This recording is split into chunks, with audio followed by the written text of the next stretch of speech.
How old is the Earth? Maybe 4,500 million years ago is your answer. And how do we know? Actually, the major portion of the Earth's history is captured in the Precambrian realm. Today, we will be talking about the paleogeography of the Earth and life during Precambrian. Since the Precambrian-Cambrian boundary is presently dated at around 543 million years, and the Earth is thought to have been formed at about 4,500 million years ago. It follows that the Precambrian represents about 7/8 or 88% of the geological time spent so far. However, that fact was not at all obvious to early geologists, who had no idea about the age of the Earth almost 200 years back from now. Between about 1820 and 1845, Earth history was thought to have been divided into various named systems, with the Cambrian being the oldest, based on the successive assemblages of the distinct fossils contained in the sedimentary rocks and on the law of superposition. What is the law of superposition? It states that the rocks are younger than the other rocks now below them. That means the rocks that occur below are older, and the rocks that occur above it is assumed to be younger. But this is on some prerequisite. What is that prerequisite? The prerequisite is that the entire succession should not have been structurally overturned. Igneous rocks were either undated or dated relatively as younger than the sedimentary rocks through which they intersect. Since no ambiguous fossils were known from the rocks older than Cambrian, all such rocks were and are simply termed the Precambrian. It was not until the invention and progressive refinement of radioisotopic dating in the 20th century that the true age of both the Precambrian and the rocks above it began to be understood. Now, let us talk about the divisions of the Precambrian. Unlike the Phanerozoic, that is from Cambrian to Holocene, there are no formal subdivisions of the Precambrian. However, the Precambrian is normally divided into two: the older Archean and the younger Proterozoic. The Proterozoic has itself been divided into three. The Precambrian is thus divided as follows, where you have Neoproterozoic starting from the youngest, Neoproterozoic from 1000 to 543, then Mesoproterozoic from 1600 to 1000 million years, then comes the Paleoproterozoic, that is between 2500 to 1600 million years. Then Archean is the rocks about 4000 to 2500 million years. No rocks are known that are older than about 4000 million years. So, there is no universally used names for the period between the formations of the Earth at about 4,500 million years and the formation of the oldest known rocks of the Archean, although the Hadean is the term used by some. The Neoproterozoic is divided into Riphean. Riphean is between 1000 and 600 million years, and the Vendian. Vendian is between 600 to 543 million years, and the Vendian is also sometimes called as Ediacaran. Then we will talk about the major Precambrian outcrops, because these rocks are older, so these are quite scanty on the Earth's surface. So, we will be talking the portions of the Earth in which the Precambrian rocks are exposed.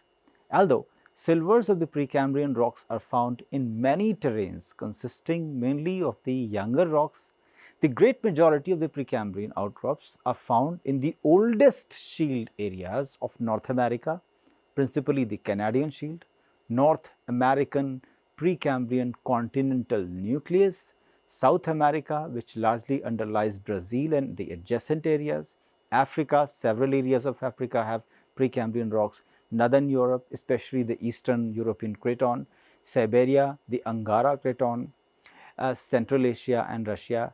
In India also we have a lot of Precambrian rocks in Antarctica and Australia. Several of these shield areas are made up of more than one shield unit. For example, 3 individual shields can be identified within Australia and another 3 are found within Antarctica. From the late in the Proterozoic and for all the Paleozoic, the Southern American, African, Indian, Antarctic and Australian shields were grouped together to form the supercontinent of Gondwana. It is quite obvious for anyone to think of what kind of the Precambrian climate was. Do you know one thing, that at that time the surface temperature was 80 degrees Celsius and the day used to last within 6 hours. That means today we have a day worth 24 hours, but that time the day was only of 6 hours and the earth was rotating faster than what it rotates now. The earth's atmosphere in the Archean and pre-Archean times was a reducing one, consisting largely of carbon dioxide, nitrogen, water vapor and inert gases with subsidiary amounts of hydrogen, methane and ammonia. A critical event in the earth's history was the change just before about 2.2 giga-annum or 2200 million years or 2.2 billion years in the atmosphere from reducing to oxidizing, and this event is termed as the Great Oxidation Event because that brought the oxygen to almost at the present level as it is now. The sediments reflect that profound change. For example, a characteristic sediment of many Archean and Paleoproterozoic shield is the Banded Iron Formation or BIF. You can search this on Google. This sediment type is first known from the Iswa supercrustal rocks or supracrustal rocks of Greenland, dated at about 3.8 giga-annum, and these chemically precipitated deposits, which contain up to 35% of iron, reach their maximum distribution between 2.8 giga-annum and 2.5 giga-annum. The end of the Archean, 2.5 giga-annum is the end of the Archean, is quite well understood. They are often associated with graveks deposited by the turbidity currents in the greenstone belts, which are extensively sedimentary mudstones and coastal rocks which are usually metamorphosed with very high percentage of iron and other minerals. Following the changes in the atmosphere from reducing to oxidizing, and this was quite a big change for the earth, there are no true banded iron formations. That means BIF coincides with the bringing of oxygen to the present levels, although comparable granular iron formations are known from a few areas, notably Lake Superior, Canada. It dates to be about at 1.9 giga-annum and much later. The late Neoproterozoic, that is Yukon and Namibia. Each grain of a clastic sediment at the bottom of the ocean today has been through several, an estimated average of the 5 cycles of erosion and sedimentation during the Earth's history. Since there was no vegetation on the land and soils only developed progressively within time, Precambrian erosion rates were much higher than those of today. Nearly all Archean sediments were volcanogenic. They are usually basic or intermediate in chemical composition. Basic or intermediate means that all depends on the portion and composition of quartz. Higher quartz rocks are acidic, and the rocks in which the quartz composition is little lesser are called as basic. But today these accounts for only at about 20% of the sediments. most of the earlier ones having broken down to their individual mineral components. Since quartz, as I told you, is more resistant to weathering than most of the other minerals, the proportion of the quartz in sedimentary rocks has progressively increased, reaching today's figure of approximately 50%. Limestones, they became common for the first time in the Proterozoic and often contain algal stromatolites. What are stromatolites? Stromatolites are the biosedimentary structures. How do they form? Actually, you can imagine a very shallow sea. So, in the shallow sea, the light penetrates to some depth, and in that water column, the light also is coming, so that things become visible, and some carbonate sediment gets precipitated. Over them live some very fine filaments of the blue-green algae. So, blue-green algae, it undergoes photosynthesis. It sees the sunshine and performs photosynthesis. But then the sedimentation is a continuous process. The next layer of sediment is laid down over those blue-green algal filaments. So, the sunlight is blocked, so they cannot see the sunshine. The fundamental principle of biology is to stay alive. So, they start dying. So, in order to survive, they come out of the carbonate layer which was deposited over them, and then they form another layer, they observe the sunshine. Then carbonate precipitates again, so they come over again. So, this kind of the repetition of the algal layer, carbonate layer, algal layer, carbonate layer. So, this builds up biosedimentary structures which we usually call as the stromatolites. These Precambrian limestones had higher magnesium content than average modern limestones, which resulted in a higher proportion of the dolostones also. A form of coal termed as shungite, these Precambrian limestones had higher magnesium content than average modern limestones, which resulted in a higher proportion of dolostones. A form of coal termed shungite is found for the first time in the rocks aged about 2 gigaannum, and although now metamorphosed, it probably formed initially from local accumulation of the blue-green algae. Chert is known from the Archean rocks onwards and occurs in the form of layers within banded iron formations, as you may be knowing, and as nodules also within dolomite. So, you have two different kinds of chert. The chert that occurs as layer is called as banded chert. The chert that occurs as nodules is called as nodular chert.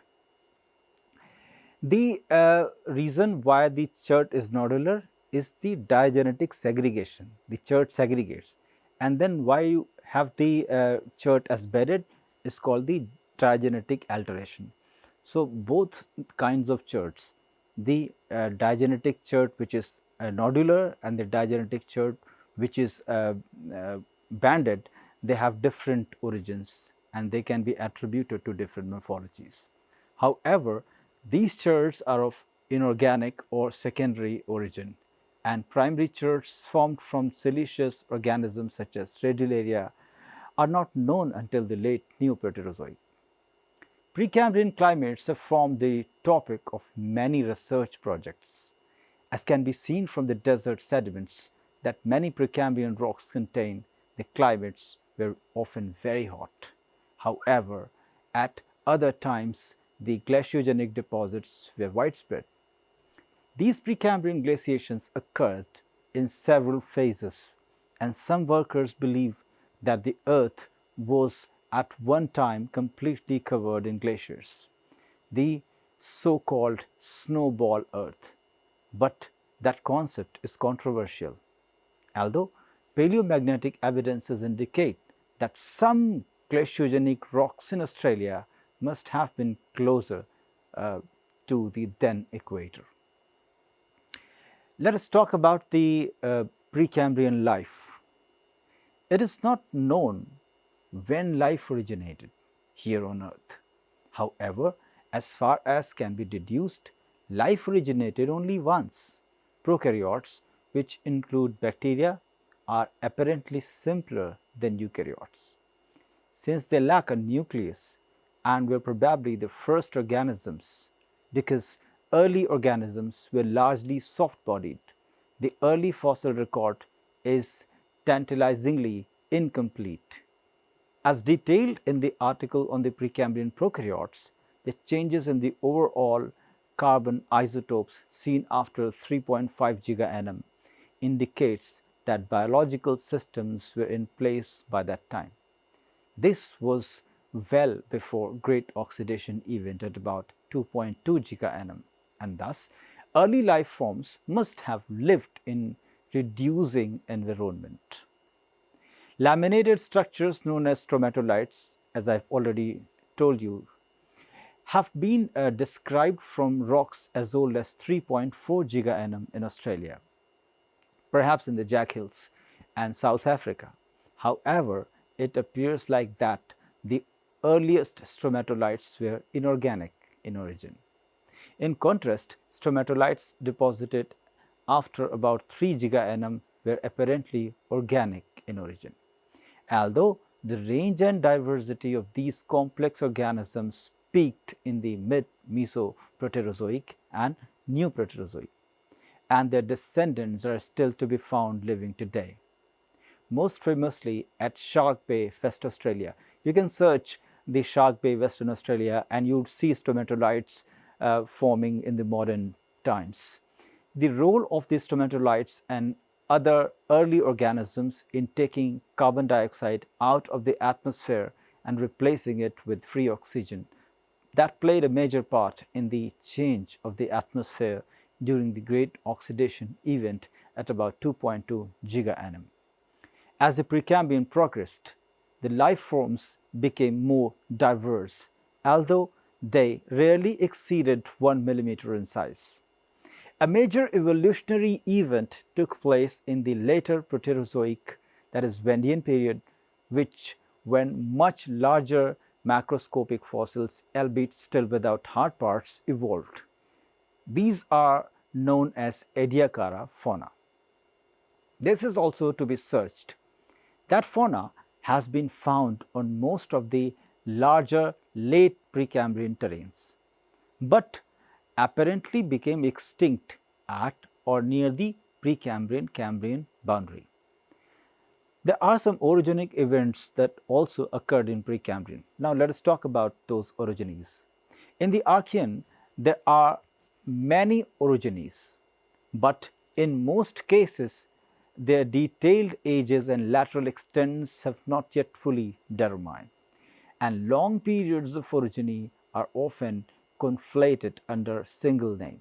For example, various orogenies have been recognized as occurring during the formation and subsequent fusion of the three cratons that make up the present day Australia. However, the 2.6 to 2.4 giga-annum Sleaford orogeny of Australia marked the assembly of the southern Australian craton and spanned the Archean Paleoproterozoic boundary.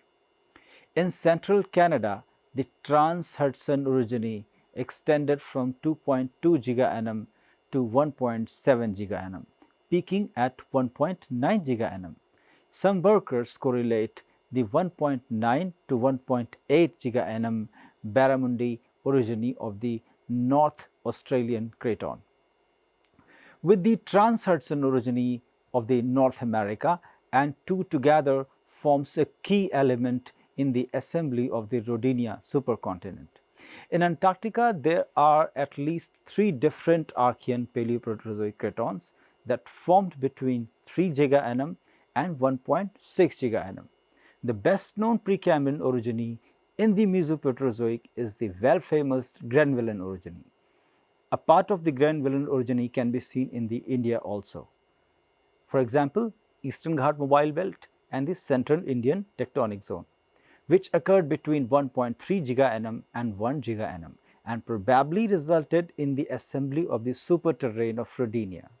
The Grenvillian orogeny is principally represented in the eastern North America and consist of an earlier accretionary stage between 1.3 giga-nm and 1.2 giga-nm, widespread magmatism from 1.2 to 1.1 giga-nm, and a continent-continent collision at about 1 giga-nm.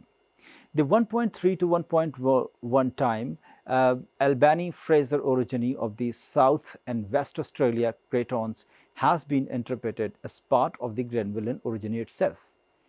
During final part of the new Proterozoic, the Timonide orogeny affected today's northern Europe and resulted in the accretion of a substantial number of terrains to the old craton of Baltica. In addition, the Cadomian orogeny affected most of the terrains now in southern Europe. This continued until about 530 million years in the early Cambrian. Precambrian paleogeography is something which accounts a very important part of our understanding. Actually, it is not known exactly when continent and oceanic crust became differentiated on the Earth's surface, but the process is thought to have been started before the Archean. The oldest known craton are dated at about 3.2 giga-nm, and this is very important. That means we have the oldest known craton at 3.2 and we commit that the Earth is 4.5 giga-nm. How does that possible? We will be discussing it in the times to come. And it is not until after the formation of these cratons that we can be sure that wide shallow continental shelf seas actually existed, although there are glimpses of early terrains, for example between 3 to 1.6 giga-nm or Archean Paleoproterozoic. Several Antarctic cratons were stabilized. There is no clear image of the global paleogeography prior to the late Mesoproterozoic. The existence of a Precambrian superterrane was suggested in the 1970s. As geologists noted, a number of 1.3 to 1 giga-nm mountain belts now on different continents, and later the name Rodinia was adopted for this terrain. There is now a progressively convincing scenario emerging of the slow assembly of the superterrane of Rodinia during the Mesoproterozoic between 1.3 to 1.1 giga-nm. After relative stability for a long period, Rodinia started to break up at about 850 million years. That breakup is documented by several events. For example, the 760 million years Erionga event in the Australia may represent rifting between Australia and the new terrain Laurentia.